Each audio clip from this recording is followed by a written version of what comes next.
personnes qui êtes venues ici pour assister à cette commémoration.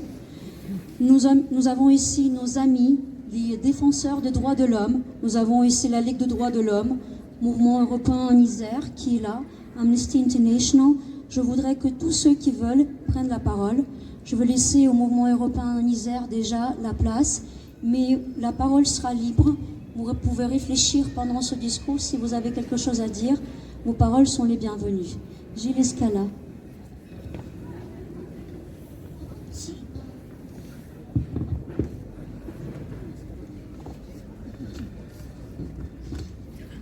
Oui, moi je suis Gilles Escala, je suis membre de l'association Ukraine Grenoble-Isère depuis sa création, mais je suis aussi le président du mouvement européen Isère et c'est à ce titre que j'interviens ce soir.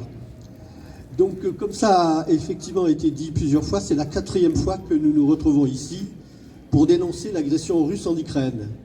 4 ans, c'est la durée de ce qu'on a appelé la Grande Guerre. Malgré des centaines de milliers de victimes côté russe et côté ukrainien, Poutine persiste sur ses buts de guerre, c'est-à-dire nier l'existence de l'Ukraine et le mode de vie de l'Europe. Avec et grâce à la connivence de Trump, qui s'évertue à ne pas voir la responsabilité de la Russie, tous deux visent en fait la destruction de l'Union européenne. Le soutien actuel de l'Ukraine provient presque exclusivement de l'Europe. 16 milliards d'aides humanitaires, 165 milliards d'aides totales.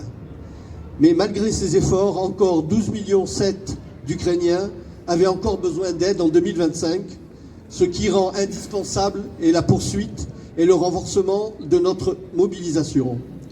À ce propos, le 11 février 2026, le Parlement européen a voté une nouvelle aide de 90 milliards d'euros, malgré l'opposition du groupe Les Patriotes pour l'Europe, présidé par Jordan Bardella. La force d'âme des Ukrainiens s'exprime dans la résistance constante et intraitable de leur armée et dans la résilience des civils qui soutiennent la ligne de front et qui, comme à Kherson, où 60 000 habitants n'ont pas fui la ville et ont organisé une vie souterraine au quotidien, avec des écoles, des commerces, dans le métro. Nous, Européens, devons aussi défendre l'accélération de l'adhésion de l'Ukraine à l'UE pour une Ukraine libre dans une Europe unie.